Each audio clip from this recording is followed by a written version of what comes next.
Just gonna load up the old stream on the YouTube and see if it's working. See if we got audio. See if we got audio, I said. Load up the old stream on the YouTube. And that's what kind of delay we're working with there. So it does seem to be all good. All right, let's get going here. Do my own production as usual.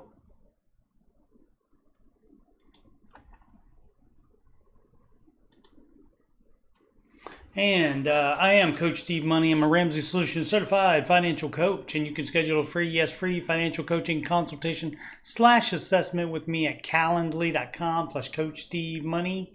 You can email me about coaching or anything else on my YouTube channel, CoachSteveMoney@gmail.com. Channel donations can go to paypal.me/Coach Steve Money. You can add me on the gram at Coach Steve Money. Of course, this YouTube channel is youtube.com/Coach Steve Money. Get rid of the graphic. Let's see what the settings are. I don't know why it always defaults to the lowest freaking on my TV for some reason. It always defaults to the lowest resolution. All right, so even though I'm not watching it, that bothers me. Just looking at it for to make sure there's sound, video, and of course, just in case somebody chats, so that I can address them and give them their due diligence, deservedness. All right, so this is my channel.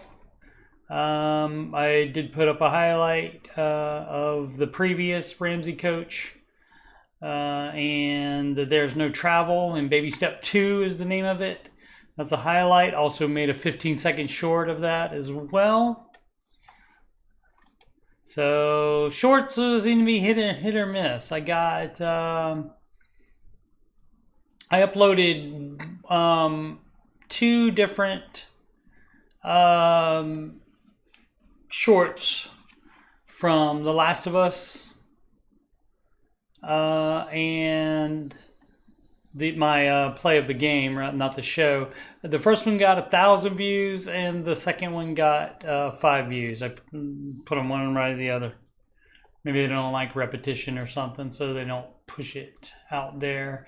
Anyway, let's go back home. That link for free consultation is right there on the right side. Let's see. All right, so Dave Ramsey's advice is based on the baby steps, and let's just go through them really quickly right now. Step 1, save $1,000 for starter emergency fund. That doesn't mean 1,100, additional 100, or 1,000, another 5,000, or another. Gosh, on that one that I did the highlight for, the person was still paying off debt, so still in baby step 2, but had let's see, a $10,000 emergency fund plus $5,000 for travel. There's no travel. And he also had an additional, I think, $29,000 in some other kind of savings for some reason that I don't know. So some people have a hard time applying the baby steps to their own life. And save 3 to 6. That was quick for the temperature to go up to what is it? 84, I think. It was 82, and so I said, oh, I'll put it up to 84. I still have the fan on, but I didn't want the freaking AC to come on all the time. Anyway, where were we? Step 3, save 3 to 6 months of expenses in a fully funded emergency fund. Step 4 is to invest 15% of your household income into retirement. That's gross income. And step 5, if it applies, if you don't have children, or B, you decide not to help them, then you don't have to worry about it. You can just skip step 5 and step 6, pay off your home early. If you don't want to buy a house ever, if you want to rent forever and ever, then congratulations, you can skip that one too. And then you're on baby step 7. Congratulations. All right, so and what we do here is we go to reddit.com/Dave Ramsey, reddit.com/r/Dave Ramsey, and then we sort by new. Come on, there we go. And this is run by fans, not by Ramsey Solutions. If you run a group run by Ramsey Solutions, that would be the Facebook group called the Ramsey Baby Steps Community. And so there's a bunch of more Ramsey groups on there, but that's the only one that's run by Ramsey Solutions. All right, so let's go. 53 minutes ago. All right, hot off the presses. Giga Chad Hot HD. All right, signed up for an FPU class. The instructor did not show up for the first day of class. That is very, very sad. Hopefully there's not some kind of emergency. You would, you would think it would have to be, but unfortunately with volunteer basis that those are run on, the instructor is a volunteer. I've done 2 myself, and the instructor has to make the time and make sure that he or she signs up for it. Let's see, I'm waiting in the Zoom lobby for 15 minutes. The host is now 15 minutes late for the class. I sent him a message, sent him Ramsey Solutions a message about this. So far, no response. This does not seem very professional to me. Anyone else have problems like this? Is that all of it? Yeah. So there's not much you can do on that. Unfortunately, sign up for a different class. You can start over with number 1. With lesson 1, you can start over and do a new class with a different coordinator, is what they're called, and you can start all over. With that, since this person either has a problem, legitimate problem that may, obviously if it's in the hospital or something like that, then obviously you can't show up. But if, for whatever reason, you can't do this class, so just sign up for a different class. And it's not an in-person class, it's on Zoom, so there you go. You can just sign up for a different class.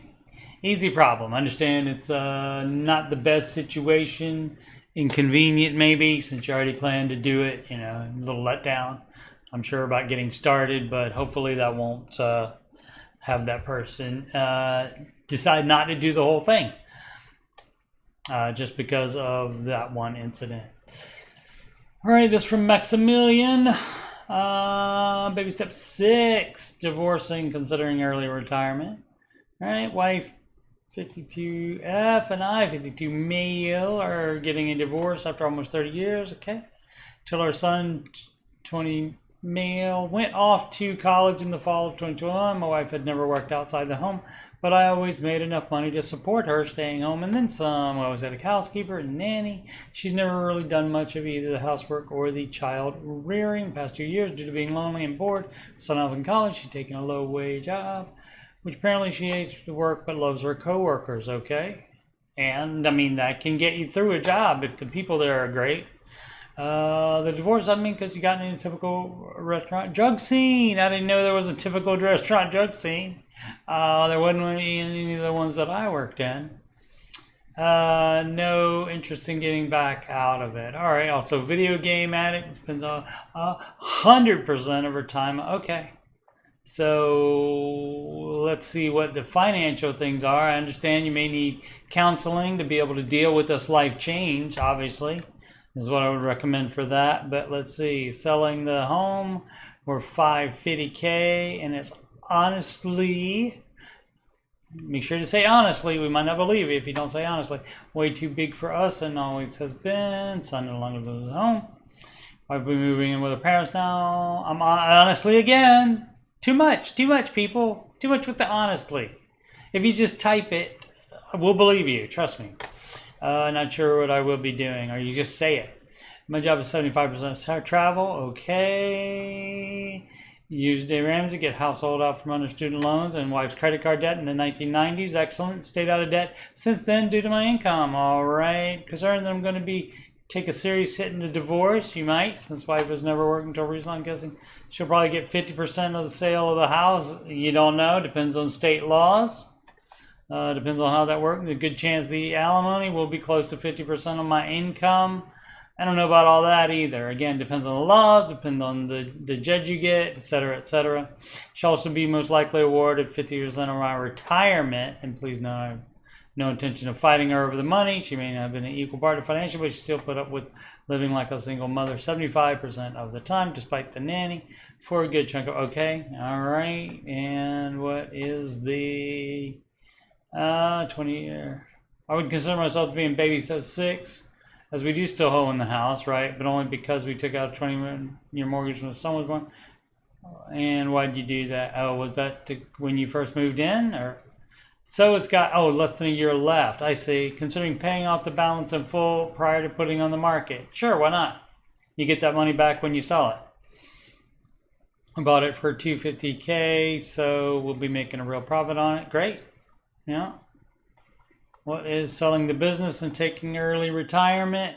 I wouldn't make any decisions until you talk to, I would at least have one session with a counselor because, I mean, getting divorced, that's a big thing. And so that can really make you don't want to do any rash decisions. You may sell the business and take early retirement and then be miserable doing that and want to get back to work. So you say you're ready for some me time, again, counselor. And so that's not my purview. I'm not a Ramsey Solution certified therapist. Am I crazy to be considering retirement? No, if you have enough to retire. Doesn't say what you have in retirement, dog. How can we even know that? Job requires all over the country. Yeah, travel. Get a great rate for using it. Okay.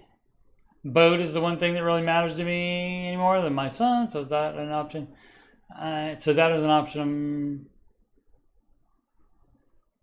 considering. What, living on the boat? Yeah, this is all over the place, which I get it. I get it. Your mind does go all over the place in situations like this. Goal has been definitely to retire by the time I'm 60. Okay, again, if you have enough. But I also want to try to make plenty of savings for elder care at some point, as the man in my family tend to develop Alzheimer's. And yeah, you want to make sure you have enough. So if you have enough, you can do it. If you don't have enough, you can't do it. Easy. I mean, it's less about what you want than what you are able to do financially. Doesn't matter what his home cost. But I also want to make sure does that mean where? Oh, I see the home that he was put in, the care center he was put in, I guess, after he developed Alzheimer's. All right. I should give myself some time to enjoy my life after I retire before I end up unable to live independently. Yeah, so I mean, you're thinking a lot of you can go down the rabbit hole and start thinking a lot of bad things and thinking, everything bad is going to happen. So you definitely want to, again, get a counselor on that. As far as the retirement, it depends on when you can afford to do so. And if you don't have as much as you would need, if you can live very, very frugally, if you can cut all expenses like that, so that you can live on what you do have. So that's an up to you kind of thing. Should you be scared of debt collectors? Kooky_turnip_1715. They can sue you. They can get you into court. Let's see, I had one call me 3 months straight. So it's just a phone call. You don't have to pick up. over $60 because my dad had the electric bill in my name. Bad. Don't put stuff in your kids' names, parents. It's just kind of scary. Have a random number call you and read out your name and address. Yeah, but I mean, that's because he has that information because that was on the bill. So they get that information. So you shouldn't be scared of them. You can settle, you know, maybe you could settle with them for $20 or something like that. You can try to do that and get it out of your life. But because it's in your name, unfortunately, you know, you owe it. And the electric company has, unless it's the collector is a subsidiary of the electric company, which does happen sometimes. Sometimes a company will have a part of their business that does debt collecting. But basically, the company itself has written that debt off and sold it to the other company, is what generally happens with collectors. Sold it to the collector. And so now the collector is trying to get whatever they can out of it. So, and when that happens, they buy debts for penny on the dollar. So that's what you want to try to pay, is pennies on the dollar as well, or as little as you can get. But and if it's in collections, that means it is already affecting your credit as well. So there's nothing wrong with just leaving it there while you save a little bit of money to try to settle that with them. But definitely settle that with them so you can get it out of your life. Make sure you get it in writing in advance, and do not give them access to any one of your accounts. You will pay them with a cashier's check or something like that. You will not be giving them access to any of your accounts to pull the money out. Because you could do that and then they could take out the way more or the whole thing. Leather Risk 9868, interesting. 29-year-old, what's next?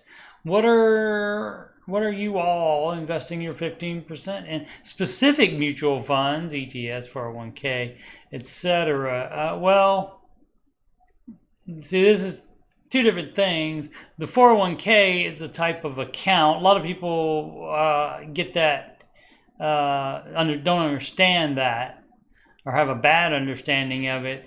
They say, you know, what's your money invested in? Oh, it's in a 401k, thinking that's the final answer. No, the cash doesn't just go into the 401k and that's it. There are investments inside that particular account type. Now, an ETF is an exchange traded fund, an index fund, and that is a type of mutual fund as well. It's just not a managed one, and Dave recommends managed for your 15% of gross household income for retirement. Over the last 2 months, I had hammered debt. I had been saving cash throughout COVID. Well, student loans were deferred and was able to pay off mine, $20K, and wife's $118K. Congratulations. Have the 529 set and the emergency fund for 6 months. I went against the Dave Ramsey grain and I've been maxing my 401k for a few years, even with debt. Yeah, that is against the grain, all right. I'm curious where everyone is putting money. I keep my emergency fund high yield savings account. Nothing wrong with that, as long as you have immediate access to it, either via debit card or check writing privileges or both, and have a Fidelity account. But are there specific funds people like better than others? Yes, there are specific funds. I know this isn't a super technical question, but people who are on this stage, where do you like to invest? And he just wants somebody else to do the research for him as far as better funds. Sounds like. So, and that's not what coaches don't do. That coaches don't recommend specific funds. They teach you Dave Ramsey's advice, which is to put that 15% in a four-way split, 25% each, into small cap, mid cap, large cap, and international managed mutual funds. And the reason you go managed, even though their cost to run it is more than an index fund, it's because 40% of the managed funds beat the index funds. And so why wouldn't you want them to make more? And again, that's more even after you subtract out the maintenance fee. So, and that is indeed how it has worked for me. Let's see. Capchio. It's supposed to be capital. Spelled it wrong. It's all right. Oh, but yeah, right there. I mean, this is what you get this a lot. People want you to give them specific funds to invest in so that they don't have to pay an investment advisor and they don't have to do it themselves. So they just want you to tell you. But this is a good question to point out the differences between the fund type, another account type. Another account type other than 401k would be your personal account, which would be a Roth IRA that you can open, which is recommended. Roth is first, regular 401k is second, and you can get a Roth 401k as well. They exist. So if your employer does have to offer that though. All right, probably get some more. Normally there's more than one.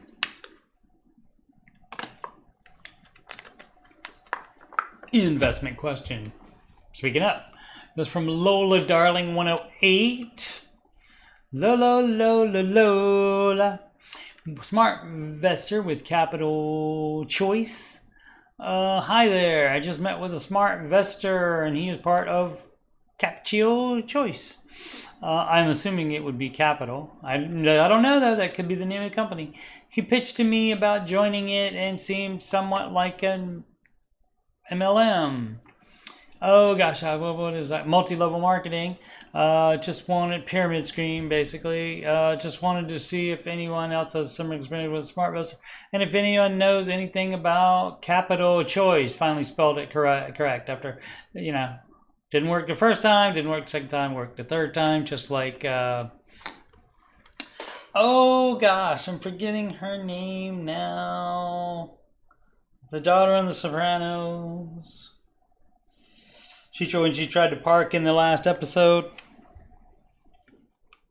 And she didn't do it the first 2 times correctly, but she did it the last time.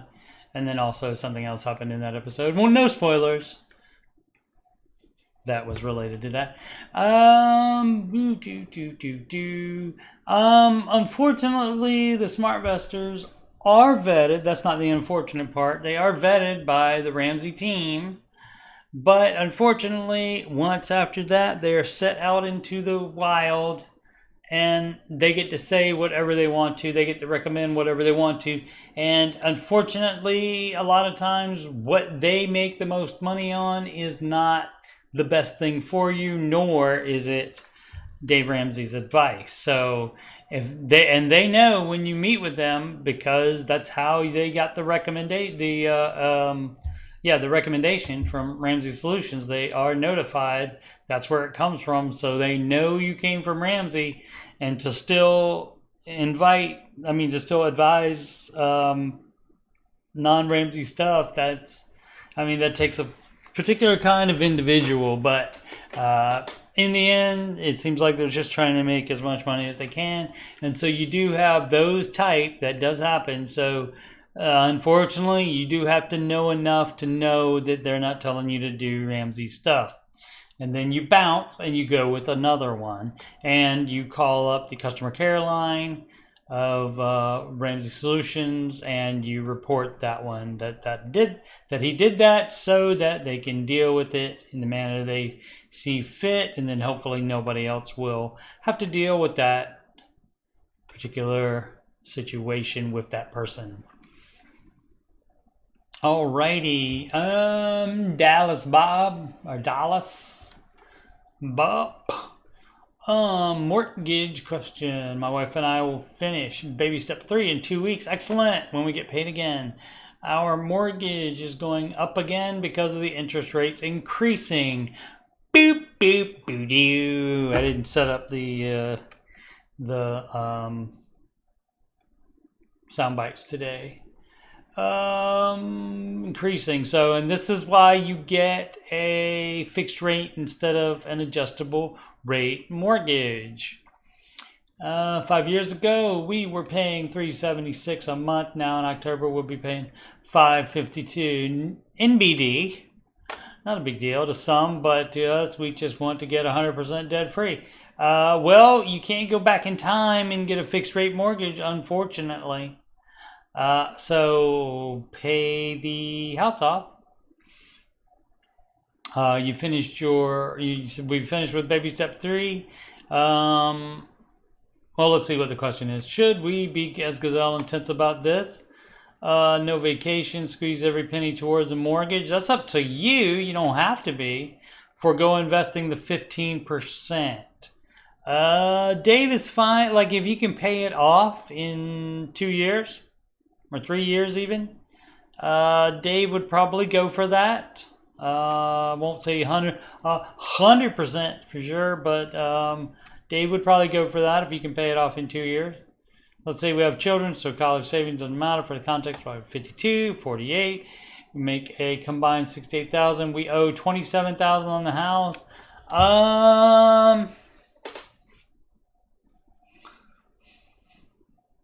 So there's 27. So you would have to, for 2 years, you would have to, what is that, 13.5? That's 13.5 a year. You can pay it off in 2 years. Do it. Do it. That's my Emperor Palpatine voice there. Yeah, do it. I'm approving that. Be gazelle. Get that done. And then you're in baby step 7. Congratulations. And then you can start investing. And then in baby step 7, you can invest as much as you want. So you can invest more. Let's see. I got it. Let's go. Debt-free flare started today. This past month, with the student loan forgiveness being struck down, I made the call to eliminate my debt crack. Excellent. Don't wait on the government to make your life better. You do it yourself. I made a detailed spreadsheet. Hashtag spreadsheet. What's that? Hashtag spreadsheet to show how I'm going to apply each debt, payment, card, student loan for my paycheck each month as I'm paid monthly and got the first paycheck today. So he's not debt free yet. Wants to be, I guess. If I stay on plan, I'll have all debt wiped out by April 2024. Approximately $15K. How awesome will feel when I reach there, especially with the spreadsheet and being able to knock off each payment, showing my progress. Yes, it's very excellent. You know, the student loan forgiveness thing being struck down, that I was expecting it would be only, well, I saved the money in a savings account to pay off the loans. I was waiting, but you have other debt as well. You have car, apparently only car and student loan, which is fortunate. And so, and it being 15K is only fortunate as well. That's not more. But yeah, great. Do that. And a lot of people, especially when they get really motivated, they get out of debt way faster than originally projected. Speaking of student loans, Heartbreaker 556, should I pay off my student loan? The answer is yes, without even reading it, yes. Strange person to ask here, I know, but hear me out. Now, hear me out. I have around 10K left on student loan. It's the last that I have yet to pay off. I have enough to pay this off very quickly. Do it. However, the state I live in has a tax credit, which means that the payments I make throughout the year are fully refunded to me when I file my state taxes. This only covers the minimum payment on the loan, so paying above the minimum is not refunded. Should I just pay out the debt now? Yes, and move on with my progress through the baby steps, or skip the last part of my debt snowball for now, continue to make the minimum payments, knowing it will be on the books for many more years, right? I'll be having my payments refunded to me each year. Curious for any input. Thanks. Again, Dave is not going to say wait for the government, even local government, even state government. Wonder what state that is, to take care of that for you or to get that refund. Dave is not doing that. He's going to pay off the student loan today if you can. So he's not going to wait. I mean, that's the same. That's basically the same as forgiveness, but stretching it out. Stretching out forgiveness, basically, is what that is. I would be interested to see what state that is. Let's see. G Baby 32. What would Dave do? Flare, rent versus buy while in debt. Again, it's what would Dave do. So basically, you can stop yourself from asking this question by saying, "Oh, I put the flare is not assigned to it. This person picked the flare. What would Dave do to apply to this question?" And you can say, "Oh, well, I don't know. When in doubt, refer to the baby steps." It doesn't say buy a house anywhere in here. Of course, it doesn't say save a down payment anywhere in here either, but 3B is where the save for a down payment is if you do not have a house already. So you'd save that at 3B after you have the full emergency fund and no debt. And so that's when you're in the best shape to do that. There's also step 0, which contains the 4 walls. Getting current, make sure you have insurance in place, a bunch of other stuff. And again, forthcoming video eventually after I learn how to make videos. Coming on the missing baby steps of 0 and 3B. But that's where that would be. So it's not while you're paying off debt to buy a house. That's not in there. This is not in there. And so this is easily answered by the baby steps. A lot of people don't go to the baby steps and say, "Oh, can this answer my question?" Everybody also thinks they're an exception as well for their situation. Let's see. Parents just got to notice that the house they've been renting for years and years will no longer be rentable as the owner is selling. Okay. They do not want to buy the house, but they may want to buy another one in the same city. I will be Frank. Why wouldn't you be whatever your actual name is? Bad joke. Their finances are not good. They have credit card debt, medical debt, and on car loans. I want to help them figure out what is best for them. It's not buying a house while they have debt. That would not be the best thing for them. I am not sure if they will ever be able to get a mortgage, right? But they're afraid to rent again because of the chance of rent rising or being kicked out again. That's life. That, you can handle that. It's not like you won't have anywhere else to go. You just don't want to be inconvenienced by that, which I get. But that doesn't give you a free pass to not do the Ramsey advice. In my view, I think renting is better so they can figure out their finances. That's no boss talk. Right. Go with that. Go with what you think. Especially if you would be helping them at all with any of this. And any money involved with helping needs to be a gift, not a loan. You do not loan money to anyone, especially friends and family. But maybe buying is better for potential stability. Nope. Any advice on this conundrum? I'm very worried for them and want to help however I can. You are on the right track with you're thinking that renting is better so they can figure out their finances, so they can start living below their means for once. See, you know what they're like. You know them better than us. So you know if they get in a house, they're just going to do the same stuff. They're not going to be living below their means, so a house is not a blessing in that situation. So they need to better their situation first before they buy a house. It's from Ren Butler 2. What would Dave do? Flare again. Emergency fund running low with few good options. Just found this board. Long-time listener who lives the majority of Dave Ramsey's teachings. Why can't I highlight that? I love when I can highlight. Oh, I have to be in the full mode of it. Here we go. The majority of Dave Ramsey's teaching. We just reached net worth 600K. It's all in the house. You bought too much house. How can your emergency fund be running? Okay, let's see what's up. Catches that almost all of it is tied up. Okay, paid off house and the retirement funds. Okay.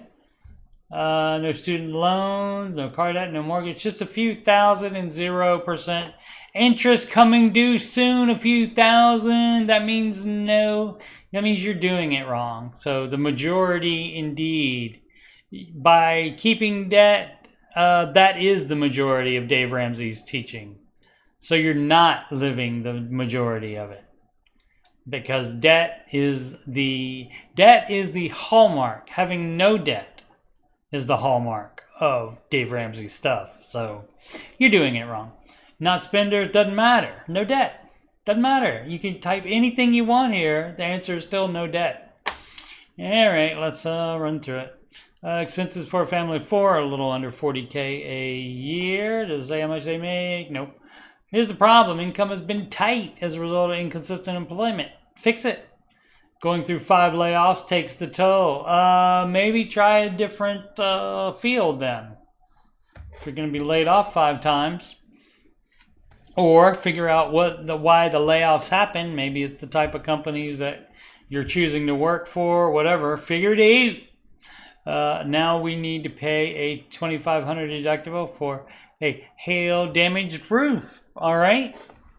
Our cash flow could go negative here pretty soon when the 0% debt is due. Get your butt to work. Our emergency fund is dwindling fast. We both have stopgap income right now. Why is she? But my wife is working toward full-time teaching again. So she may be doing school or something. I don't know. The boys are older. You guys need to be working. That's all. Not until next fall, though, after she renews her old license. Can't wait till then. I'm looking for new tech jobs, but everything is remote now, which means I'm competing with younger people around the country who are willing to work for nothing. We have some... Well, you need to work for that nothing as well, then. You're being too picky. Too picky. Beggars can't be choosers, dog. And the situation would be better, guess what? If you didn't have that debt. So stupid. All right. Let's see. I have some money coming in this winter. Winter is coming. It always is. So there's just a dry period of 3 to 4 months. Get to work. We could borrow from family. Now get to work to get us through the potential negative months. This episode is going to be called Get to Work. We borrowed from them to pay off the rest of our new downsized house. And it was all repaid within a year. Don't borrow money from family. Don't loan money to family. Friends either. Don't loan money to anybody. Don't borrow money from anybody. Working more low-end hours is planned with the kids going back to school. But I don't think it will be quite enough. Work more then. Keep looking for a better paying job. We really don't have anything to sell because we don't buy crap we don't need. What was the freaking debt for? Whatever the debt was for, maybe sell that if you can. Our cars are worth less than 8K combined, both in good shape. Okay, that's great. And that's the kind of cars you should be buying. I understand how the Dave Ramsey community feels about credit, right? Largely on board myself. Not enough. And it feels like a 0% credit card would just be kicking the can down the road. Yes, just like the one you owe already, dummy. Stupid. Gosh. But at least things look better down the road. This is one of the ones that people could easily suspect as being a troll. But also, people are this stupid. I also have Roth contributions I could take out without penalty. Yeah, the contributions you can, but generally that would be the last. Getting your butt to work would be a thing to do before you did that. Let's see, we're talking about needing 3 to 5K, which is no more than 2% of our total retirement. Yeah, that would be the last thing to do. Get your butt to work. You're lazy. Being lazy. Should I swallow my pride and borrow from my family? No. It's got nothing to do with pride. It's got to do with it being stupid.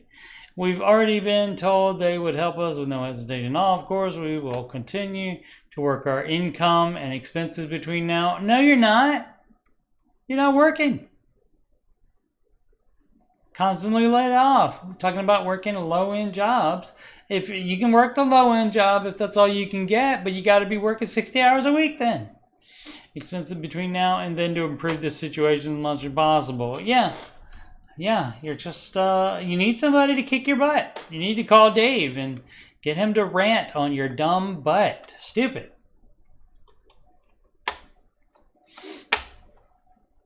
So like I say, it could be a troll, but there are people that actually do that, and they do have that mindset, you know, constantly saying who lives the majority of Dave Ramsey's teachings. And no, this few thousand and 0% interest coming due soon. I mean, that's ridiculous. Alrighty, I'm not even gonna try with that username there. Life insurance companies are so annoying. Okay, long story short, I'm going to be switching to Banner Life. They were cheaper than Xander. Cheaper doesn't always mean better. Who's giving me and my wife the best class and the cheapest prices? Class. My health is good. I have family medical history, which stings me. Dead parent, okay, but Banner has these health credit offsets, which take me from one category to a better one, simply due to me as an individual being healthy, not on medication, recent blood work, etc.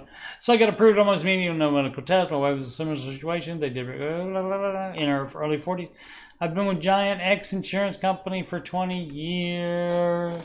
Whatever, this is getting boring. I've been with them for 20 years. What is so a 20-year level term? Here we go.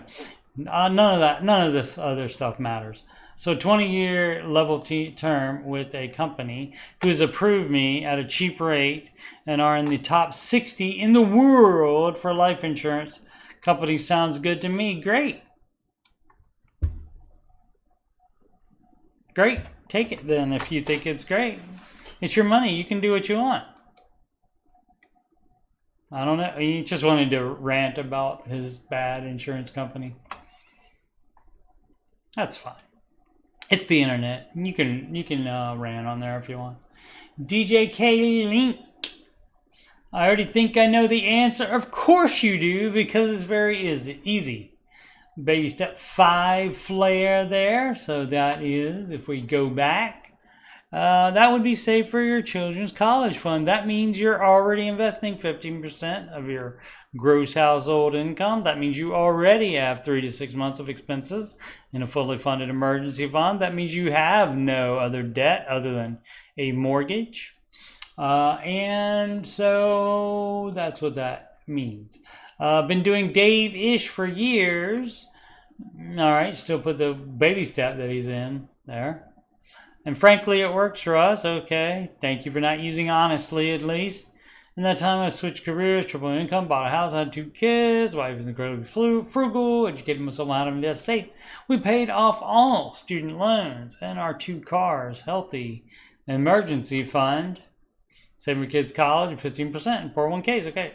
The problem is we had 6 months of crap thrown at us. Car needing new transmission. That happens. AC repair having, new set of tires having, sick dog with big vet bills. Yeah. The list goes on and on. We still have some cushion in the emergency fund, but it's starting to make me nervous. It is not 3 to 6 months income. Well, so if it's not 3 to 6 months income, that means it's not 3 even. So that means you've been not cash flowing your problems. That means everything has been an emergency. All of this stuff, everything is emergency. I understand a vet trip, sick dog. I understand that could be an emergency, but this is why you have sinking funds. This is why you would do a sinking funds, because tires do wear out. Other car repairs are necessary. Maybe not a new transmission. If it's on the same car, new transmission, AC repaired, new set of tires, then maybe you sell it as is and you buy a cheap new one. You got to look at all options. It is not 3. Do I pause or reduce my 401k to bulk up REF? Yes, you do. It's the same as when you first got out of debt and were saving the emergency fund. Now, you're Dave-ish, so you don't necessarily subscribe to that. But if you want to know the Dave Ramsey thing, it is right here. So you figure out where you are. Oh, I don't have 3 to 6 months of expenses, so I better be right here and not being investing into retirement at this juncture. Do I try to tighten the budget even more for a couple months? Both. You do both. And then when you have the 3 to 6 months income, whichever amount of months you decide, and we don't know how much that is because we don't know how many months you want to save.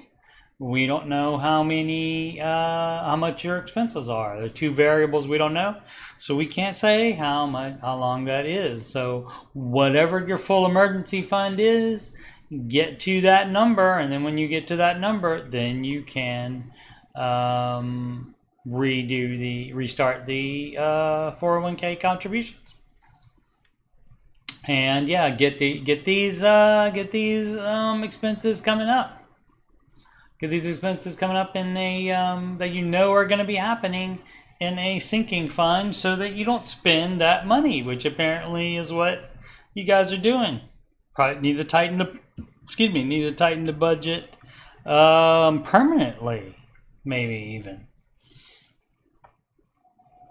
for some stuff anyway. So yes, you probably did already know the answer because it's very easy. Makes it very, very easy. What up, Margs? Margs, right? Yeah, Margs. What up, Margs? Margs used to be in the Ramsey Show chat a lot. Baby step 2 flare here, home warranty. Dave does not recommend. Hi everyone, baby step 2 with my first child on the way. End of September. Congratulations. Wife and I bought our first house a year ago today. My home warranty is expiring.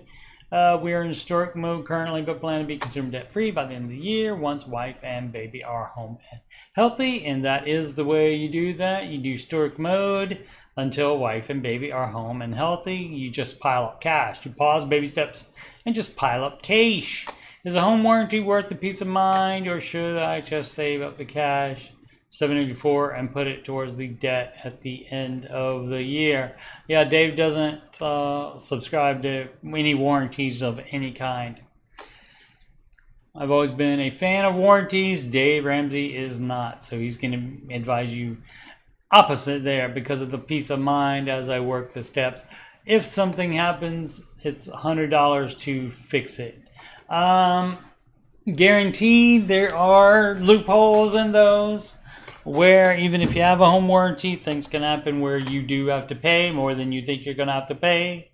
And so probably because of that is why Dave is not a fan of warranties, because it's not 100% guaranteed that it's only going to cost you $100 to fix anything that goes wrong with it. There could be exceptions, etc., etc. What I would definitely do is read through every line of it and make sure you understand every single line of it. And if you're not willing to do that, then don't get it. All right, top 2 or 3 books. If you had to choose 2 or 3 books about investing in personal finance, what would they be? They would be The Total Money Makeover. You could go with Baby Steps Millionaires.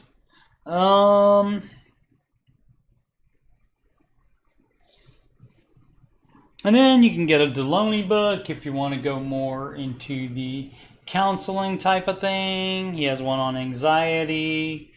And another one called Own Your Past, Living Your Future, or something like that. I can't remember what the name of it is. Sorry, John. But as far as investing, every bit of information you need is on the internet. Every bit of information. But basically what you can do is about the general way of investing, according to Dave, is you just YouTube search Dave Ramsey investing, and there'll be a whole bunch of videos that come up. Watch every single one of them, and he'll tell you stuff like, don't invest in things you don't understand, don't invest in things that have less than a 10-year track record. And so I think, like, for example, crypto, he doesn't like that anyway, but crypto would not be part of that because it doesn't have more than a 10-year track record. So there you go. And of course, that probably, I'm thinking personally, that's going to be less attractive to the kids the more the government gets their hands in it, which they have already sued a couple of crypto brokerages. Let's see. So, but if you had to choose 2 or 3 books about investing in personal life, yeah. So you can teach yourself all about how to find good mutual funds if that's what you're thinking. For the general stuff, just all those Dave videos are fine. I haven't read an investing book. Taught myself how to do it. And you can also pay, of course, a SmartVesta Pro or another investing professional. All right, from D. Lawrence, baby step 6 flare. I admire and respect Dave Ramsey. That's your disclaimer there first. And I also admire and respect counterpoints. Hear me out. Again with the hear me out. Everything Dave despises in the macro. Yankee real estate Catholic, Ivy League engineer, New York City, 20 years plus banker. All right. No, that's all fine. Yeah, you can do whatever you want to, and you can do whatever you want to with your money. That's fine. The only thing you can possibly do worse would be to embrace Fauci, right? Except if I was practically first in line to get vaccinated, still no vid. I mean, to this day, yeah, I never got it either that I'm aware of. And you don't know, maybe you got it, you're never aware of. There are those people that have very, very, very mild symptoms or no symptoms, but they still got it. Got to baby step 6 and change my family tree. All right, following the smart practice of a man who openly guffaws at all I am. Okay, great. That's excellent. Excellent. Do it anyway, right? That does it. Even if you don't like it, you can do it and be very successful, as this gentleman has proven. And I respect him and his team immensely nonetheless. Great. I get it. Okay, great. I was at a job event in Hotlanta in 2005 when the airport cabbie kept driving by these budgeting loving billboards of this evangelical balding guy I'd never heard of, so here I am. Oh, I see. So that's how I found out about Dave. He had billboards. Interesting. 2005, so for the radio show, probably. There's a maturity and wealth building thing around incorporating the views of the diametrically opposed, and it has served me well for what has shaped to be as an awesome career. I like it. Okay, well, that's great. That's great. So, I mean, you admiring and respecting counterpoints, you didn't follow any of that advice, it doesn't look like. You said you followed Dave's advice. So, there you go. So, and that's fine. You don't have to like him personally. You don't have to like the idea of his no risk advice, and no nuanced advice, because it's not. It's either you're on the baby steps or you're pausing the baby steps, but you still do them in order all the time. Now there are exceptions, like I said, as far as when you pause them, and the balance between step 3B, which would be save for a down payment, and step 4 here. He's fine with you staying out of the market for 3 years while you save for a larger down payment, which a bunch of people have to do to be able to not be house poor. They save up the larger down payment, that makes the payment lower, and so they are not house poor. And if you're not house poor, then guess what? You can finish the rest of the baby steps, kid college, and paying off that house early that you didn't pay too much for. And then you're in step 7. How about that? So yeah, so that's great. But I mean, you could have, the short version of this could have been, Dave was right. How about that? So, and of course, he gets millionaires all the time that did not follow all of his advice, or didn't even know about him, and did some things that Dave recommends and some things that he doesn't recommend, and they still got to be millionaires. And so that's great that they got there. But Dave's plan is the only one that I know of by a financial guru type guy. His has millions of documented success stories. I don't think anybody else can touch that track record at all.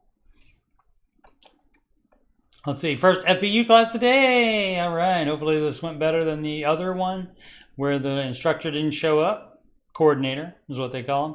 My Fiance, that's from Raising Arizona, and I have our first class tonight.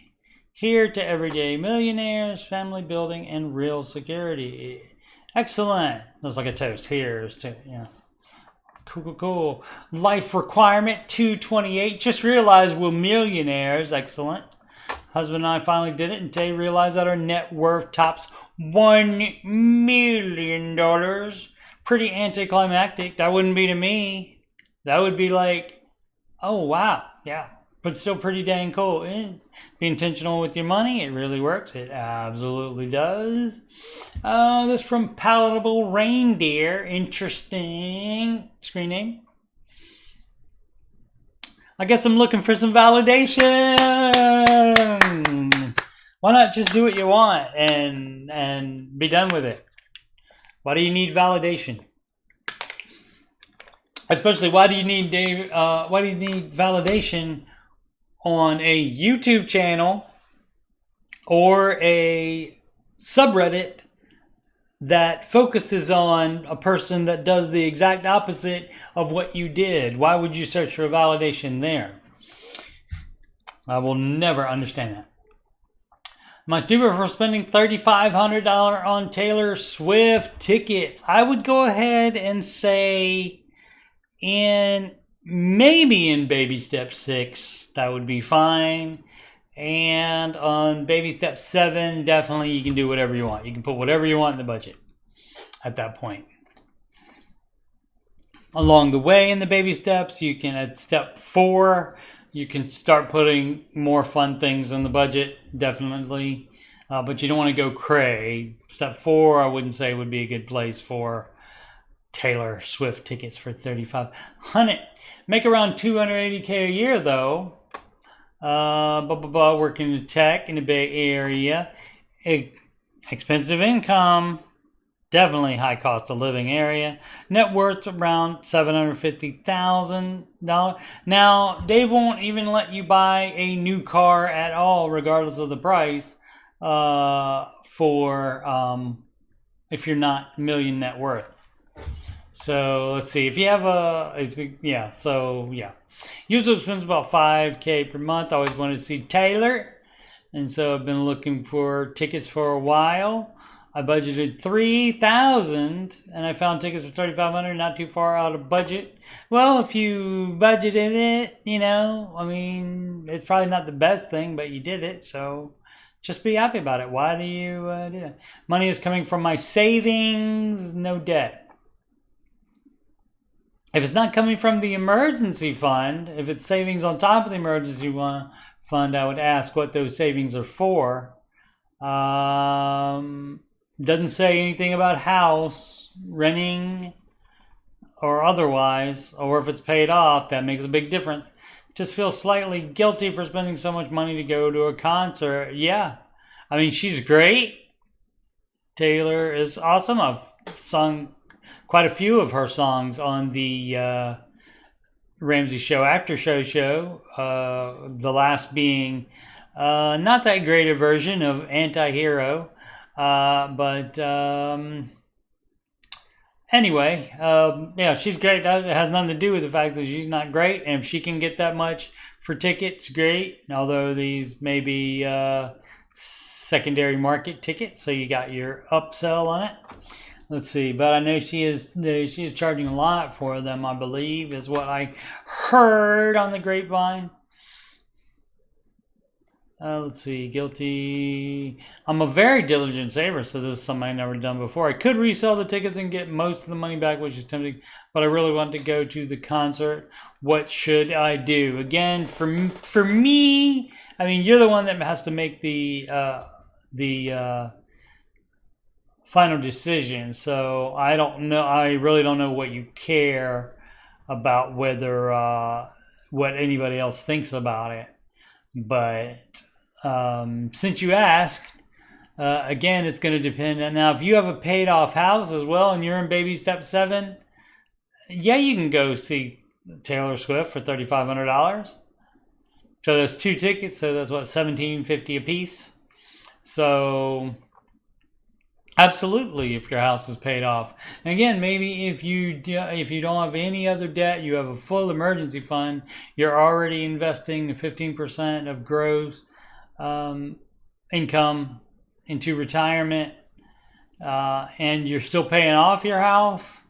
$3,500 isn't gonna make that much a difference at that point. Now, if you're on a lower baby step, then the lower the baby step you're on, the more there's going to be a problem. So, but I mean, you bought them now, so it's up to you. Up to you. Okay, and what would you do with it? It was just sitting and saving. So, what's the savings for? That would matter as well. So, it just depends on all that. And I'm not going to go through 130 comments to see if they're OP. Posted the original poster, posted any extra information on there. Extra information is good to have, needed to have in order to answer it correctly, but I gave you the basic part of it. British from Sebastian Flights. British, they don't like to say the T there. British Dave Ramsey listener, but a long time listener from the UK. I really like the components of common sense, but his recent rants against the FIRE movement about people needing to work, some people just want to do other things than work. Yeah, sure they do. And if you can afford that, great. If you can be fine, if you're guaranteed to be fine for the rest of your life, if you have that much money, sure, go ahead. Dave may think they're lazy, but I mean, what does that matter to you?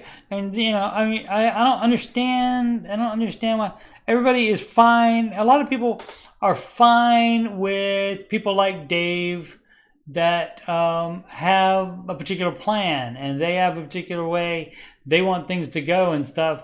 And people are fine with them until they say one thing that is against what they believe. And then they're like, oh. So let's see, edit the call. Okay, this is about a call. Like, oh yeah, call. Caller's wife made the call. She was worried about worried her husband would retire. He had 3.6 million wealth and wanted to get off the corporate ladder to focus on investments and potentially do something else. He was in his 50s. Okay, I did not hear that particular call, so I don't know the intrinsic the details about it. I'm going to say a big long college word. The intrinsicalities of it or something like that. I can't remember the right word right now. I've been accused of having dementia. Let's see. He had 3.6 million wealth and wanted to get off the corporate ladder, focus on his investments and potentially do something else. I mean, to focus on investment, what does that mean? Does that mean is he in real estate and he's going to be working on, doing that? He's going to be doing that like daily, even part-time daily, or just something you're going to be looking at every so often and potentially do something else. See, the problem is not, oh, well, I want to get off the corporate ladder and I want to go do things with my hands, or I want to go do this instead. And so the way this sounds, it's really lackadaisical, where basically you're not being intentional. And Dave loves you being intentional, especially with your cash. All right, Dave's latest inflation rant. He only mentioned how workers wanted to increase to $15.20 an hour. Never mentions how owners want more. Of course they do. It's always the workers wanting more, never the owners. Right, because the owners are the ones that get to decide what they get. The workers don't, because they don't own the company. When you're the owner, you get to decide how much you get paid. So that's why it's not them wanting more. They own the company. They can do what they want to. I don't get it. I don't understand what you don't understand about that.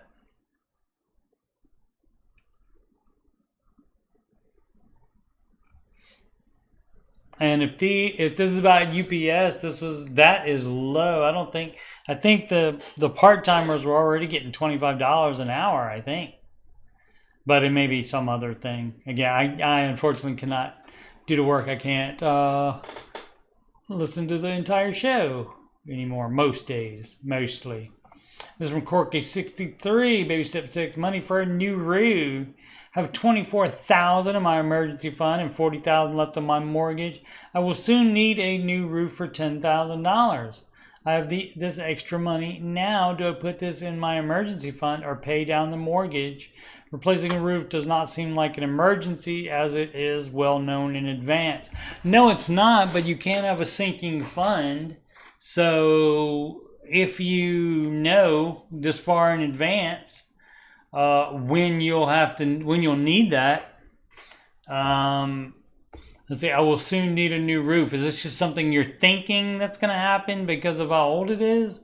Or have you had it checked out and know that that day is coming and an approximate day on it? So I would get more details on that before answering this question. But say it has to be done pretty soon, well, then you put that extra money, and how you have extra money.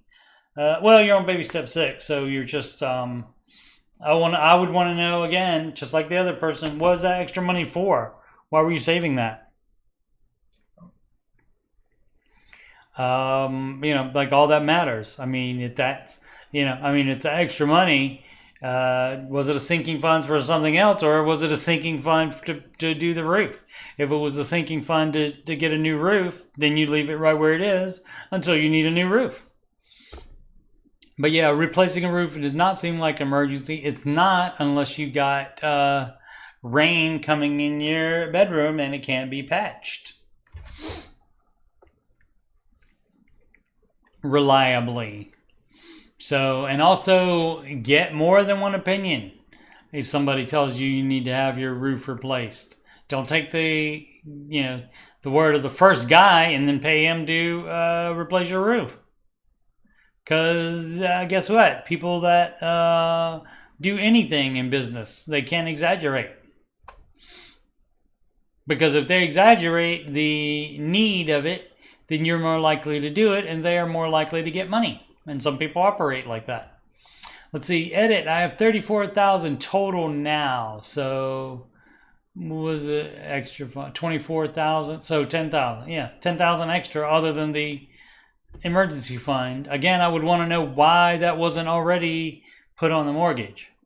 Currently, the roof is in good condition and was inspected last year. Replacing the shingle will be needed in the next few years. That is, it's 25 years old. Oh, just because it's a 25-year-old thing. Current net income is $6,000 with $4,000 expenses. So that's $2,000 a month. That is a lot of expenses.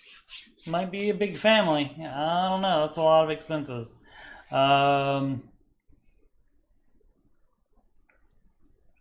Yeah, I would say that doesn't have to be done, in the next few years. Maybe it could go 5 years. How much longer are you paying on your house? All this stuff matters to the final answer. But I would think if that's why you have that money, let that money stay for that reason, and you just keep it until you get that work done, or you can do it in advance when it's convenient for you. If you're pretty sure that's going to happen, and not be a thing that, it never actually needed to be done until, after I sold the property or something like that, or it actually didn't need to be done for 10 years. So in that time, you can pay the house off, maybe. So more details are needed there. Let me make sure there are none. There are none. 29 comments. Oh, let's see if it says OP in here anywhere. For more information from the original poster. And no. the last person suggesting to start saving for that now and then get it done when it, I mean, that's fine too, but again, what was the money for originally? Something just in case?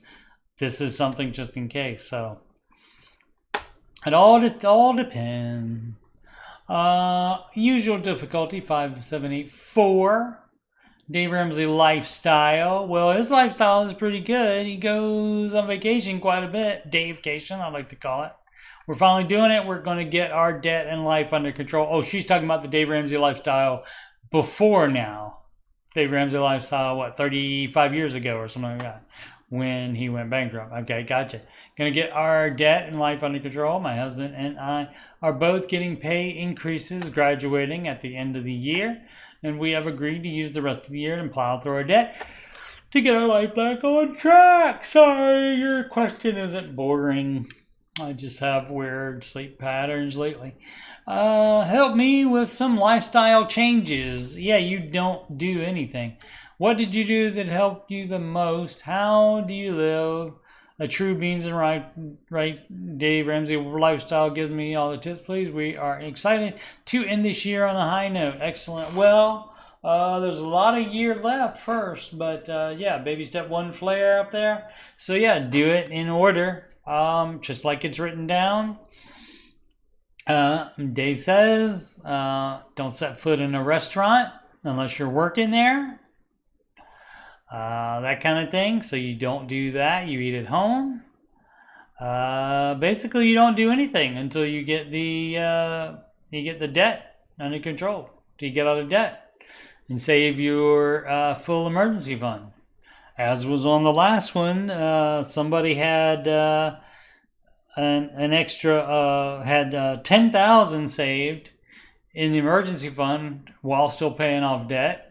And also had an additional $30,000 saved for some reason, and you don't do that. You don't have any of that.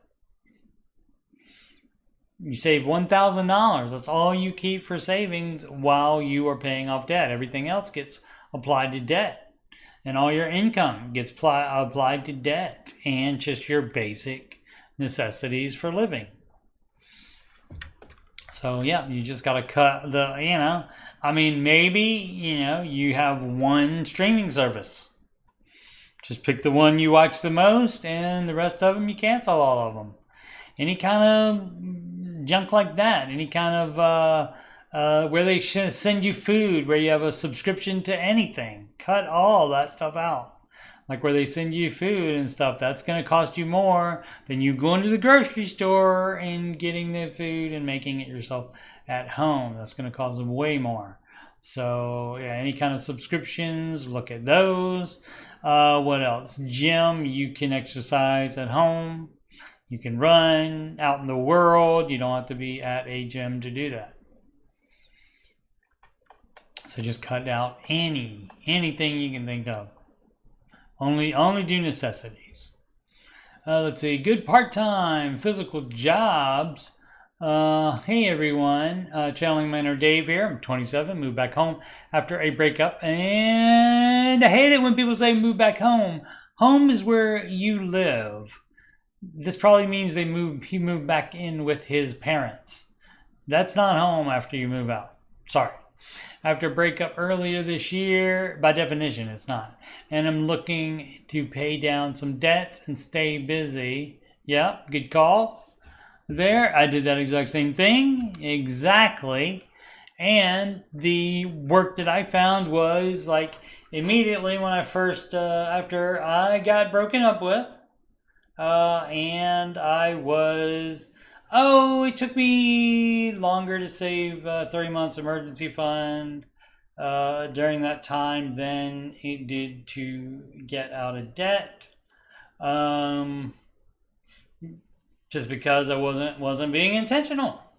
Even though I knew what Dave says to do, I wasn't doing it either. So I've been there. But then I thought after I got broken up with, I thought, well, instead of just, sitting around wallowing in self-pity, I could actually start doing these steps like you're supposed to do these steps. And that means that the full emergency fund happens before you start spending any other kind of serious money. So I thought, well, I'm just sitting here and not doing anything because, you can get broken up with. That also frees up a lot of your time that you were previously talking to or being with your significant other. And so I thought I could just get a part-time job instead of just sitting around doing that. So, just sitting around being sad. I could do that. So I think it was the first place I checked, I think, was Craigslist for whatever reason. I don't know why. But I looked under part-time and at Craigslist, and they had Menards in there.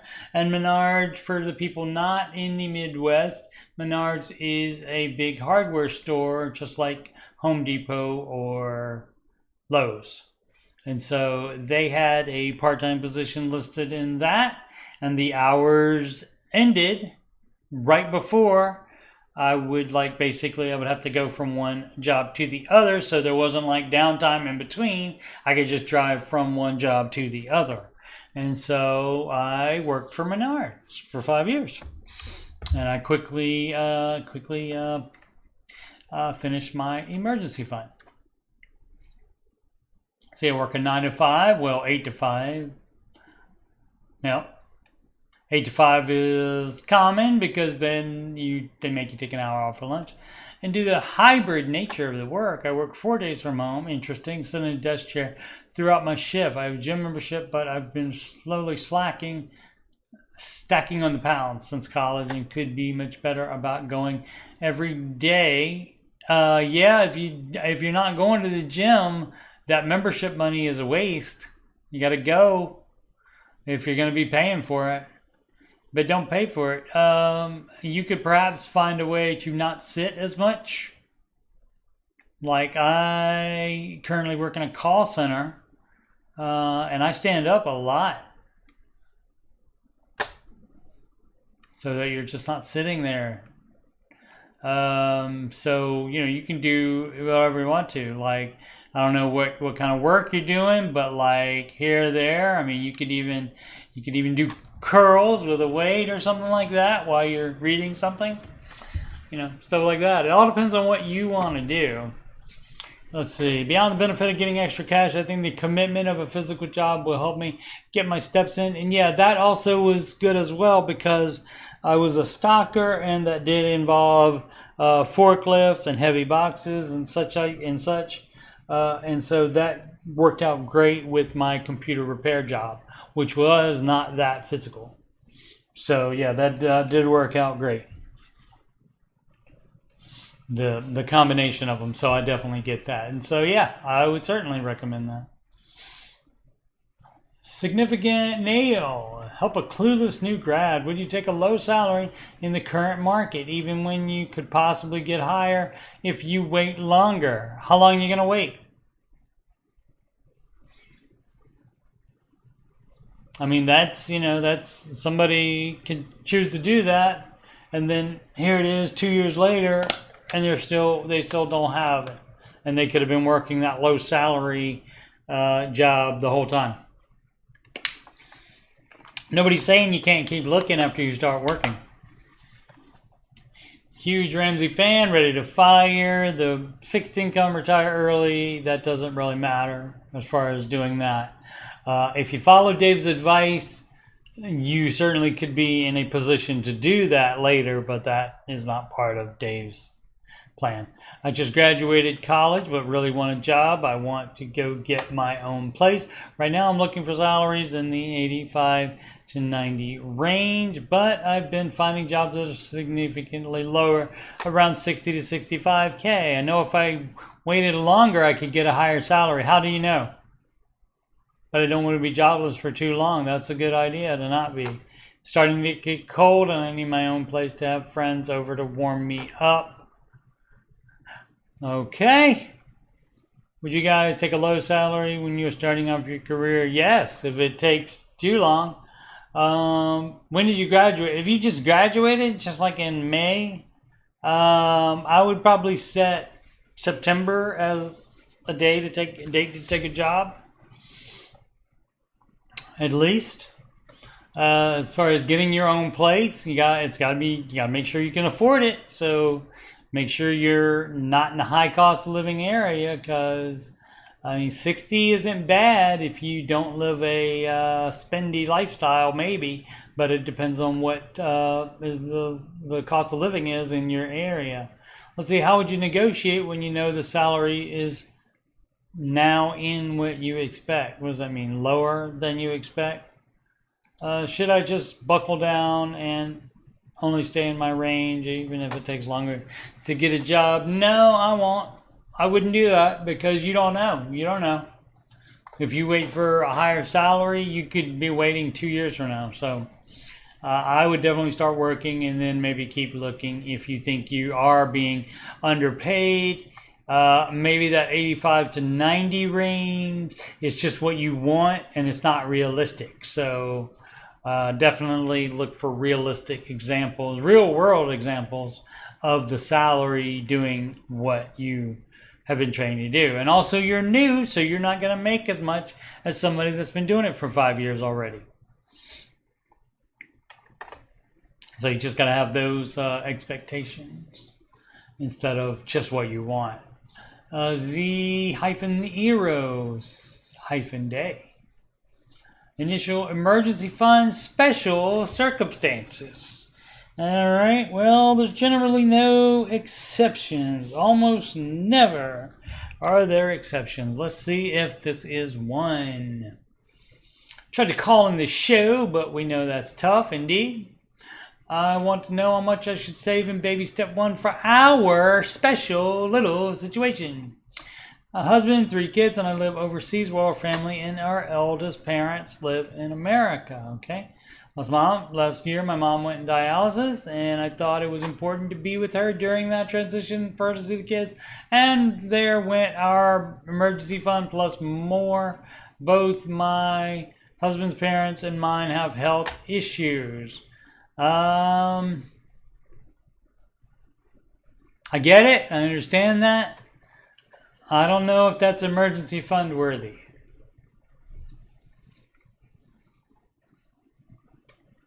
I don't know, but in the end, you are the one that gets to decide that. But to me,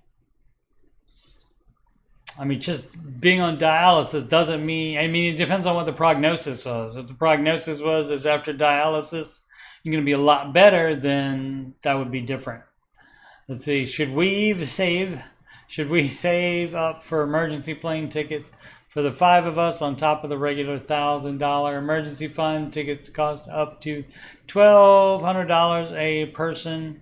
I don't think so. I mean, having health issues doesn't mean that they won't be here in a month. That kind of thing. That's a different thing. If they've gotten the prognosis that they will not be alive much longer, that is a different thing than having health issues. Dave likes to do the 51%. As far as planning on anything, like thinking you're going to get laid off, it has to be at least 51%. General worry is not a reason for anything, which is why he recommends turning off the news, because that's all that they dish out. But I'm doing the baby steps. I'm paying off debt instead of saving money for a plane ticket. If you need, and also if you need to go, then you can just go.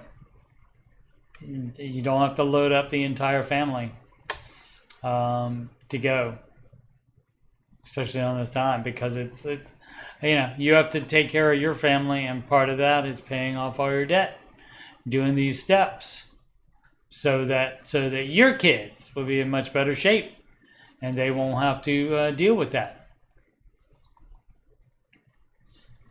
Because then you can pay for the ticket for them to come see you, and their whole family to come see you, as opposed to now you having to foot the bill to do that. So You know, I mean, I get it, and you know, some might say that's heartless, but you know, that's life. That's the situation. Careers for baby steps. Hi there. Has anyone switched careers after becoming debt free? I'd probably wait until, like, if you're just gonna like immediately start making the same money and there's no chance you won't like what you want to do and then be out of a job before your full emergency fund is done. If there's no danger of that, then sure. But if there's a danger like where you wouldn't like that and you would have to quit and be out of a job for a while, then I would not do that until after full emergency fund was full. I'm in tech, but want to have time with family and feel less burnout. What has anyone switched into, if anything? All right. Just looking for things to do, I guess, instead. Wants more time. Are you working overtime now? I mean, if you're working overtime now, then the faster the emergency fund can be filled, and then you can switch careers. And maybe even work part-time, depending on the household income. So,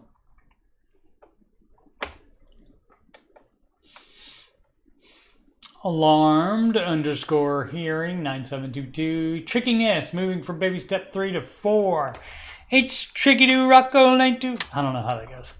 I don't know the words to that. It's tricky. Everybody. Hello, everybody. This is a new one for me, even though I've been up and down the baby steps several times for over a dozen years. That is a long time. I knew we were going to see one of those words. Had to get a new van last year because the engine had a meltdown, so we used our emergency fund and we did not replenish it until June was over a couple weeks ago. Now it's July. I want to get back to baby step 4. Question is, should I put 15% or just 7.5% because I'm starting baby step 4 halfway through the year? And now it's 15% whenever you start it. For the sake of argument, let's say I gross 100K a year. Either I put 7. No, you don't need to catch up. Just start parting it in. So yeah, you don't need to max it for the year. Now, unless you're saving for a down payment at the same time, like even if you are paying off the house, I would probably still consider putting in money for catch up if you have it. But if you have 7.5 grand laying around, I would want to know what that's for. Where's that coming from? Does the person say? Let's see. Either put or catch up for the first half year and then 7.5 grand more for the rest of the year, or just say that I'm starting from July onwards and only put in 7.5 grand for the rest of the year. What would Dave do? Dave would probably just start where you are in the baby steps. He does not say to go back and max it out, but it depends. If you don't have a house to buy, like for example, if the house was paid for, then sure, you can max the retirement. So it depends on the rest of your situation. If you have other baby steps to address, then you need to be addressing those as well as the 15%. So you just start from the next paycheck with the 15%. Not really tricky, but I could see it since it just, again, it depends on. There's only 9 comments. Let's see if there's more information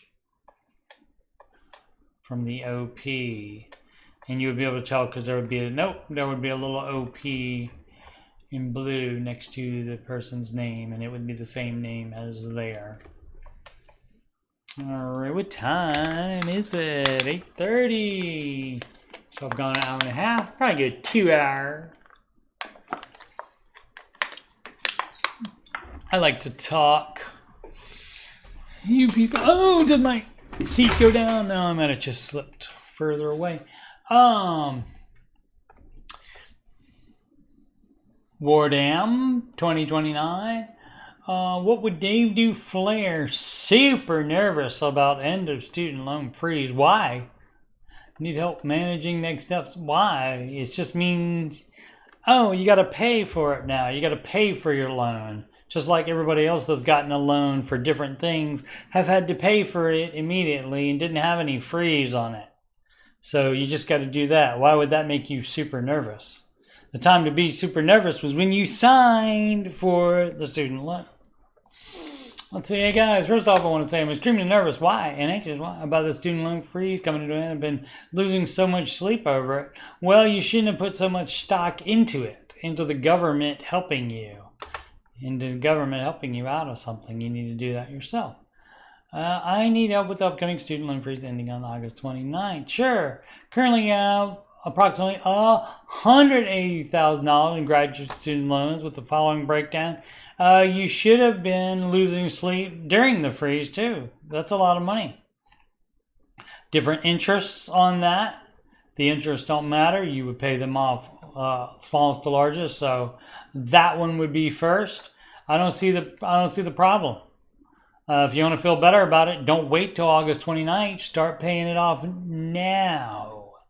I make around $200K a year after taxes. Okay. 180,000 to make 200,000. That's a little steep. My original plan was to pay as much as I can in loans before the freeze ends. Yeah, and do that. Currently I have around 120,000 in a high yield savings account. Yeah, do that. Put it all towards the debt. Then you'd have 60 left. Excellent. Which I've been saving up since I started working 3 years ago. Why didn't you do it already? Probably hoping that all that would get forgiven, I guess. This leaves me only around 30,000 in emergency funds. You shouldn't have 30,000 emergency funds. You just have $1,000 emergency fund. Oh, look at that. Look at that. Oh, more than $1,000 requires that all your debt except the house needs to be paid off. And student loan debt is not house debt, so that's step 2. And you're talking about something that is step 3, having a full emergency fund, and that doesn't apply to you. So guess what? 120 and 29, that's 149, and so then you would have $31,000 left, and that's all. And then you could probably sleep at night. How about that?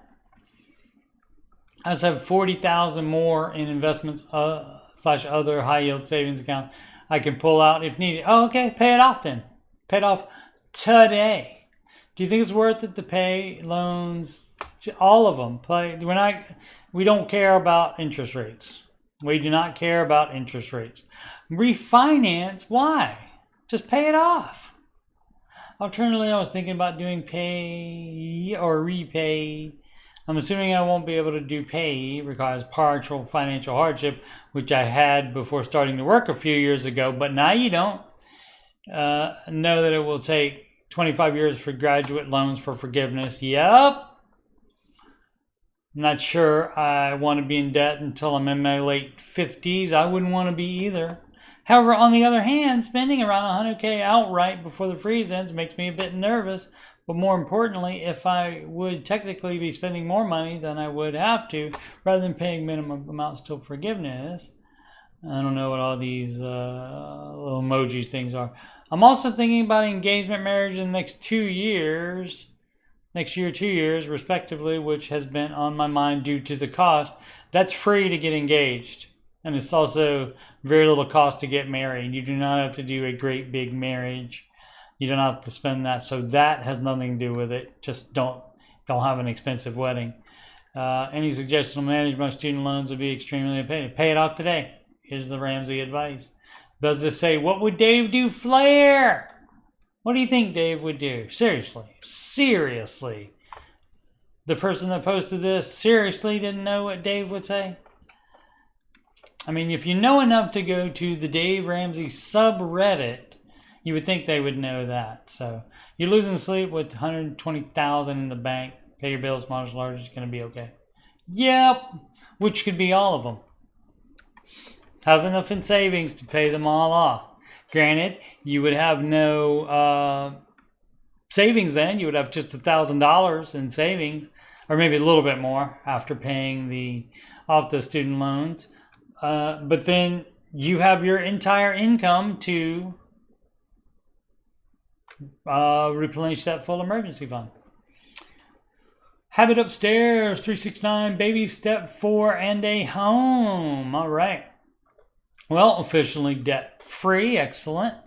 Also have 4 months of emergency saved up. Hopefully did not have that saved up before getting debt free. Otherwise, you're doing it wrong. I'm supposed to start throwing 15%. I wouldn't say throwing it. I mean, you definitely use it for that. In retirement fund now, but I don't own a home. Should I save for a down payment while simultaneously contributing 15% in my retirement account? I'm considering holding off on the retirement account since his home purchasing advice is so aggressive. What do you think? I'm in my early 30s. He doesn't say buy a home and don't invest. He does say you can. It's up to you. The balance between 3B, which is save for a down payment, and 4 is completely up to you. So, and he's fine with you staying out of the market for 3 years while you save a larger down payment so that your payment will be lower. And so a lot of times in a high cost of living area so that you can afford that payment. So the split is up to you. But you can also, if you would rather rent, you can rent for the rest of your life if you want to. Doesn't matter. So if you want to rent, if you don't feel comfortable buying a house, if you don't want to save up all that money to put into the house for the down payment, you don't have to do that. Dave does like the purchase of a home because that not only is the normally the highest one item in your net worth, and also it gives you a place to live rent-free when you are retired. So that would be one of the good parts to have for buying a home. But what you want to do is up to you, and again the balance up to you. So you can do half of the 15% and then save everything extra towards a down payment. Checking account balance. Zeritol 277. Sorry for the bottle cracking. So for those on step 6, how much do you try to keep in your checking at the start of the month? That's going to vary for everybody. You can't compare yourself to everybody else. The budget is zero based. The checking account is not. So you have to have in your checking account, you have to have enough to get you from 1 month or one paycheck to the next paycheck. So your checking account balance should never be zero. So you should always have enough in there to get you through to the next paycheck. And like if it's a situation where you could make it to the next paycheck, and you only have only like $1 in there, and you put all the rest to debt. You would want to have some money in there in case some unexpected things you need to cash flow came up before you get the next check. So like basically you would wait one paycheck or 2 paychecks behind to send the extra from the previous 2 weeks or month to debt. So you wouldn't send that all off that second as soon as you get the paycheck. So, like I said, it just depends. You need at least the difference of how much you have, how much you would need to be able to pay what you have to pay during the time before you get the next paycheck. So you got to have at least that much in there. Finally paid off student loans. Last loan is the house. And I have 4 months of expenses saved. Excellent. Could be 3 once these hospital bills came in. Paying hospital bills is not necessarily an emergency. that you should just cash flow and keep the emergency fund there if you can do that. Just had a second kid. I have college funds or for both of them, so I think I am on step 6.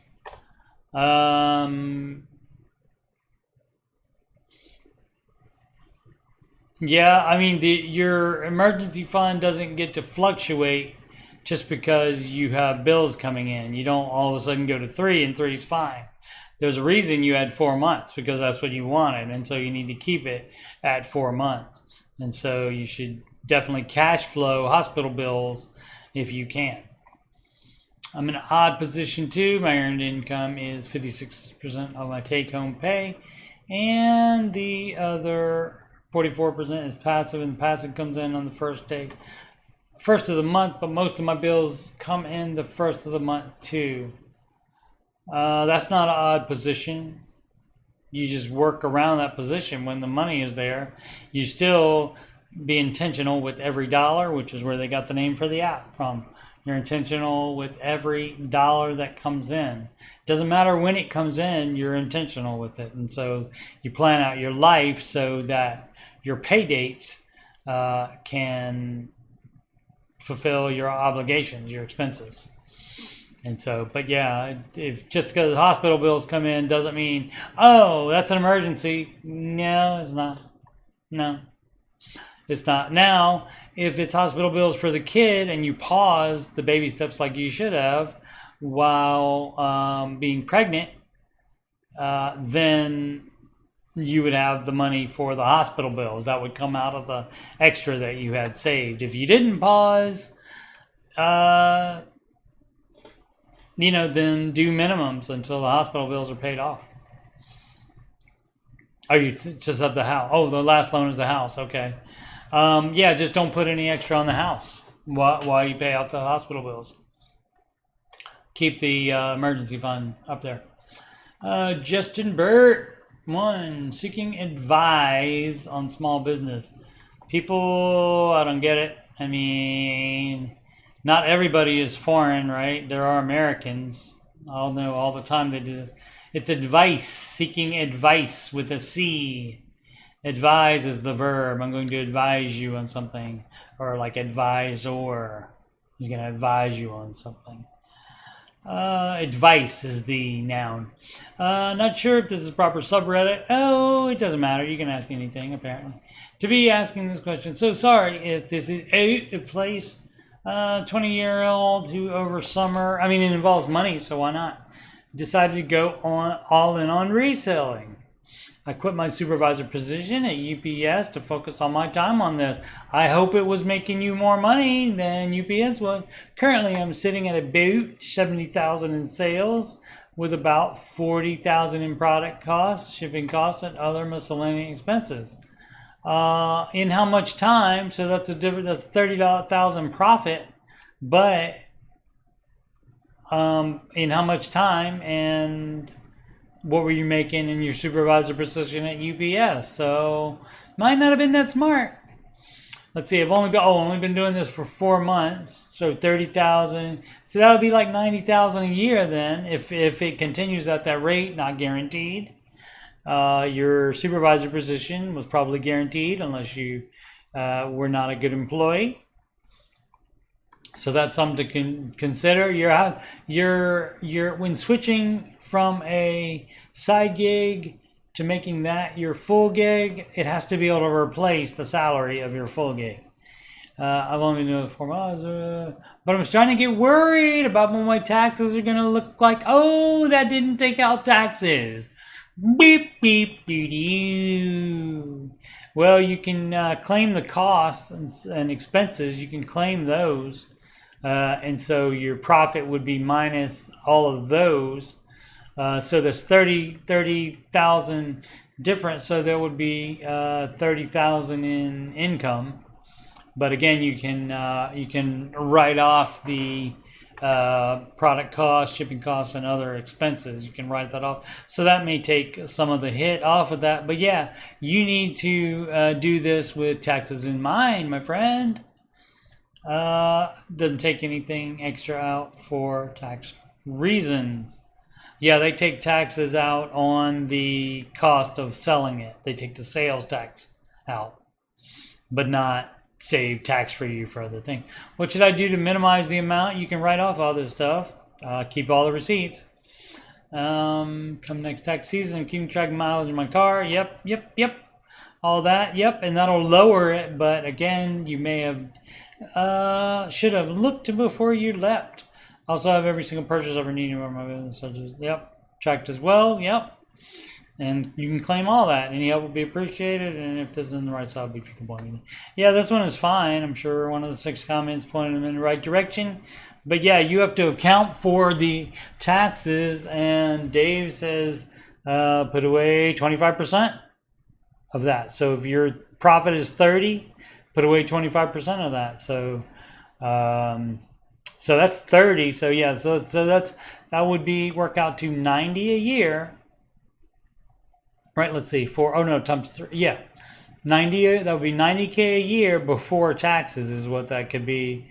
And so if you weren't making that, it seems like it would be okay, unless something changes in the market, which could happen at any time. Like the particular things you're selling, they could go out of fad. eBay could change fee structure. Shipping could get a lot higher at any time. Fortunately, UPS didn't go on strike. So, but you know, anything could happen. A whole bunch of stuff that's out of your control, which is one of the good things about working for somebody like UPS. That, you know, if they have extra expenses, that doesn't affect your position most likely. So you got to be careful. Anybody know of a good money market account to house my emergency fund? Go to bankrate.com. Let's see. According to Dave, it's best to keep your 3 to 6 months and with no penalties and a full check writing privileges. Right. Debit card or full check writing privileges. Yes. Does anyone have any suggestions as to where to find me one, or would you recommend a specific one? Again, people want you to do the work for them. But anyway, you can go to bankrate.com, but read the fine print. The fine print. And that was a podcast from George Camel. He has his own channel now. Yeah, so you just have to make sure you do have no penalties on it for withdrawing early or withdrawing anytime you want to. 100% of it. It has to be completely liquid, so you need to have debit card and full check writing privilege access to it. So all you got to do is find that instead of having somebody, but maybe somebody recommended a good one. Who knows? What are your thoughts on this video? What are your thoughts on this video? I'm not clicking that, so could have just explained the basic tenets of it and asked, but didn't. So, Newark Danny. Oh, what time is it? Got about 11 more minutes to do for 2 hours, so we'll call that good, probably. Was this the right move? We have 2 vehicles. 212 SUV. 2017 SUV, 2012 paid off, so 2017 would be paid off in the next 6 months. Could have combined that info in there instead of putting those in twice. Let's see, both have over 150K miles. Wife drives the last week, took to 2012 to mechanic shop for oil change and noticed the car's steering felt loose. Asked her about it. She said it was an issue for a while. Told the mechanic to look at it. Needed $3,500 in repairs. We were making about 100K, but I got a big promotion. I'm making 140K besides the car and the house. No other debt. Why do you have debt on the car? Only had our baby emergency fund. We're working on funding the full one. Paid for it with a credit card. Beep, beep, beep, beep. None of this is right. Everything you're doing here is wrong. Got repairs on the car, but debated on what to do. Option: get a brand new car. Out of the question, exactly. Used car market is insane right now. It doesn't matter. So I feel like we had no choice. You always have a choice. Everything is a choice. You didn't have to pay for it with a credit card. You didn't have to get it done yet. The repairs are pretty serious. They wouldn't have caused an immediate accident, but our mechanic, who we trust, recommended getting fixed sooner rather than later. Sure, $3,500 shouldn't be the end of the world for you. It also, so if you're paying, only have the baby emergency fund, we're working on funding the full one. You would take that emergency fund down to the $1,000 again and use that money instead of putting it on a credit card. So, I mean, you can either follow Dave's advice or you can't. Keeping a credit card means you don't want to do it. Just curious if I should have done something different. The whole thing. You're doing it all wrong. So, I would advise you to click this tab and follow everything it says here in order. And it doesn't say use debt for anything except a house you live in on this page.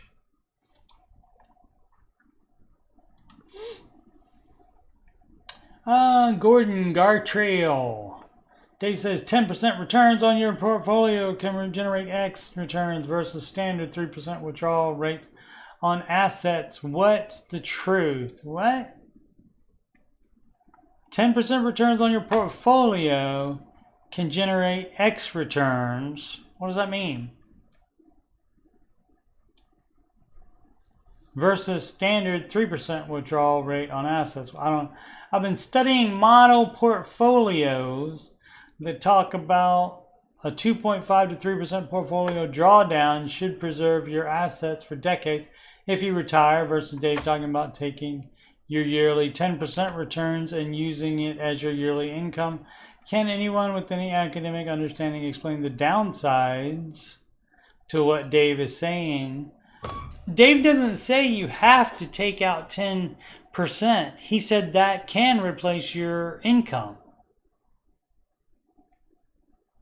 If you do take 10%, that can replace your income and not take away from the principal that's in the previous year's amount that's in your retirement account. That means it never goes down, except for when you withdraw the 10% that it has made in the past year average. Then it never goes down. That's what he's talking about. Now, the model portfolios, everybody says that. All the investor financial theory people do say, you want about a 2.5 to 3%. And, and instead of worrying about that, instead of worrying about all this crap, why not just make as much as you can and then you'll deal with it later? You doing more thinking about it now doesn't help you get more money. You doing more thinking about it now as far as what you'll need for drawdown, that doesn't make your expenses when you retire any different than what they are going to be. And you don't know what they're going to be. So again, make as much as you can. And make the 10%. Definitely make sure you're investing and make that average 10%. Do that. And then you take out as much as you need at retirement. Why put in so much thought at this point in what is this drawdown going to do to it? What is that drawdown going to do to it? I understand if you're a math nerd and you like that stuff, but what difference does it make in the end? None. Just make as much money as you can, and then you've done all that you can do. So what difference does it make what your drawdown rate is? People worry about illogical things. X Boring Core X. Baby step 2 flare. Snowball is rolling. Paid off my first account. Started baby step 1 in January and baby step 2 in March. Excellent. I just paid off my first/smallest debt, personal loan, and I want to celebrate. Long way to go, but it feels good to be on my way. Excellent. Excellent. It's hard to start. It's hard to do that. So excellent. You definite progress. Got step 1 done and step 2 started. First debt paid off. Excellent. And then that gives this person more money to attack the next debt. because there's no minimum payment on that first debt anymore. No payment at all on that first debt anymore. It is gone. It is no longer the first debt in the snowball. Baby step 2 in needing an SUV. Needing. This is the needing episode, I guess. Needing and had to. Way overused. Husband and I in baby step 2 and just entered a position where we have to get a new car, as I truly ran mine into the ground. Okay, doesn't have to be a brand new car, doesn't have to be an SUV. I've been researching and listening to the car mom, who has been on Rachel's show a bunch, who recommends thinking long term of what you are thinking for your family's needs. While we don't have any kids at the moment, we are planning to start a family. The problem is that we are not sure if we will have 2 or 3 kids, and likely we will try to have kids within a 4-year span. Now, I don't know what the car mom's deal is, but I would imagine if they are Ramsey adjacent enough to be on Rachel's show, she's not talking about buying an SUV, especially a new one, in baby step 2. So you do not buy an SUV, you buy a used car that can fit one person in it and get one person. You know, if it has 2 seats, bonus. If it has more than that, even more bonus. I'm just so bummed that this happened now. What? Oh, yeah, I mean, that's going to happen. Your car is going to break. Especially when you run it into the ground, and that's what you're supposed to do on baby step 2. So, and then you get another cheap one to also run into the ground. That's how it works. We're making great progress, and vehicles are so expensive. They don't have to be. I live in an area where the winters get bad, and I drive over 100 miles daily in my commute. That's a lot, dog. Check out, maybe you can try to get a job closer to home. Yikes. So a reputable SUV is critical. I don't know that you need an SUV. Husband and I have been sharing one car in the meantime, but there's no way that we can do that long term. Why not? Why not? At least until you get on baby step 3, at least. I just don't know if the right decision to look for a bigger car than we need. Again, need. Need is big, because a lot of people's versions of what they need is just a want. And what they had to do. It's not what you had to do, it's what you chose to do. It's not what you need, it's what you want. Or to wait and then trade it in as our family grows. Yes, buy another crappy car, cheap car, buy it. And I hate car payments, great, don't get any. I'd love to just rip the Band-Aid off and keep this purchase for 10 to 15 years if we can. Yeah, do that. Have it be a baby. Baby step 2 car, and that means really cheap. Any advice here and places to really search? Props on knowing advice instead of advise. And research cars would be much appreciated. Thank you. Cars.com is where I usually find mine. I do check other places, but the last 2 I found on cars.com.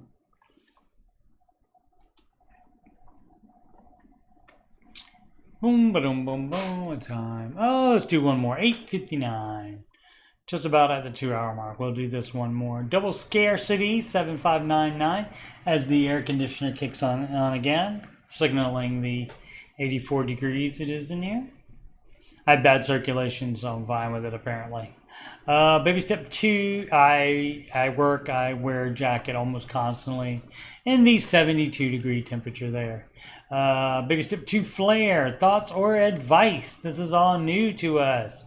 All right, well, welcome to the Ramsey way of doing things. I am finishing up a pharmacy residency and will be getting a raise in the coming months. Excellent. You can pay off that pharmacy student loans to start as an inpatient pharmacist. Gross yearly would be $125,000. Excellent. How much loan did you take to make that happen? And current is $95,000. Okay, great. I have only been working full-time for 10 months, all right? Boyfriend is finishing on up school and will be pursuing an OT, occupational therapist maybe. job soon. I've been supporting us for some time now. We have not been the smartest with money, and combining finances is not the Ramsey way either. But we're looking to follow Dave Ramsey's baby steps without actually doing what he suggests. Perhaps they're too new to know that he doesn't suggest shacking up or combining finances with somebody you are not married to. She perhaps does not know this. Or he. Never know. I have $33,000 in student loans. That's not bad for $125,000 a year. See, that's more like it. And he has approximately $80,000. Again, that's not your business until you get married. We will have to start paying on loans this fall. Excellent. Yep. I was awarded a scholarship that paid most of my schooling. Excellent. That's why it's so low. He should have gotten some scholarships. So I owe 2 years starting this August. In 2 years, I can sign another 2-year contract, and my agency will pay off my remaining student loans. My plan is to pay the bare minimum on my student loans and let my agency pay off the rest when I'm eligible in 2 years. Thoughts on this? My coworkers have never been turned down this loan repayment option. Okay, Dave is not ever going to go for that. Dave is going to say that you should pay them off.